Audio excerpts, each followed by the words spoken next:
Hi friends, welcome to Rapid Review. Here is the review of the film Devil, starring Kalyan Ram and Samyukta Menon. ఈ cinema run time వచ్చేసి 2 hours 26 minutes. First things first, ఈ cinema నాకెలా అనిపించింది అంటే బాగుంది. Super అనే cinema కాదు కానీ చూడదగ్గ సినిమా. కథ బాగున్నప్పటికీ కథనం కొన్ని చోట్ల అంత ఎంగేజింగ్ గా అనిపించలేదు. ఫ్యామిలీతో చూడొచ్చా అంటే ఎస్ చూడొచ్చు, అడల్ట్ కంటెంట్ ఏం లేదు. ఇక ఈ సినిమా మెయిన్ ప్లాట్ గురించి చెప్పాలి అంటే బ్రిటిష్ టైంలో జరిగిన కథలా ఈ సినిమా ఉంటుంది.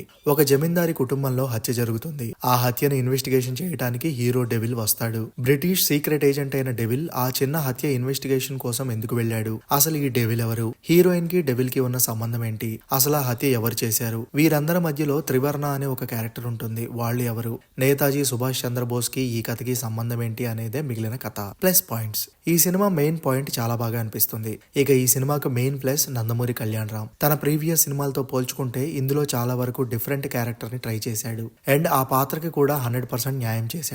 సెటిల్డ్ పెర్ఫార్మెన్స్ తో తన లుక్ అండ్ యాక్షన్ తో చాలా ఫ్రెష్ ఫీల్ ని తెప్పించి సినిమాకే హైలైట్ గా నిలిచాడు. ఇక సంయుక్త మీనన్ కూడా చాలా బాగా చేశారు. కళ్యాణ్ రామ్ సంయుక్త మధ్య కెమిస్ట్రీ బాగా వర్కౌట్ అయింది. మాళవిక నాయర్, షఫీ, కమెడియన్ సత్య ఇలా అందరూ కూడా తమ పాత్రలకు న్యాయం చేశారు. అలానే ఈ సినిమాలో త్రివర్ణ అనే పాత్ర కానీ ఆ పాత్రకు సంబంధించిన ట్విస్ట్లు కానీ సూపర్ గా అనిపించాయి. విజువల్స్ అయితే చాలా బాగున్నాయి. సినిమాటోగ్రఫీ సినిమాకే హైలైట్. యాక్షన్ సీక్వెన్స్ లు బాగానే ఆకట్టుకున్నాయి. మైనస్ పాయింట్స్, ఈ సినిమా కథ బాగున్నా ప్రొసీడింగ్స్ మాత్రం not up to the mark అని చెప్పొచ్చు. స్క్రీన్ ప్లే చాలా చోట్ల స్లోగా అనిపిస్తుంది. ఫస్ట్ హాఫ్ స్లోగా ఉంటుంది. కొన్ని ఎమోషన్ సీన్స్ అంతగా వర్కౌట్ అవ్వలేదు. చాలా చోట్ల లాజిక్ మిస్ అయింది. సాంగ్స్ అంత క్యాచీగా అనిపించలేదు. అలానే బీజిఎం కూడా అంత ఎఫెక్టివ్ గా లేదు. ట్విస్ట్లన్నీ బాగానే వర్కౌట్ అయ్యాయి కానీ సినిమా ఇంకొంచెం ఎంగేజింగ్ గా ఉంటే బాగుండేది అనిపించింది. సో ఓవరాల్ గా ఏం చెప్పొచ్చు అంటే కళ్యాణ్ రామ్ యాక్టింగ్ కోసం, ట్విస్ట్ల కోసం ఈ సినిమాని ఒకసారి అయితే చూడొచ్చు. ఈ సినిమాకు మనం ఇచ్చే రేటింగ్ 6.5/10. మరి మీకు ఎలా అనిపించిందో కింద కామెంట్ చేయండి. Thanks for watching.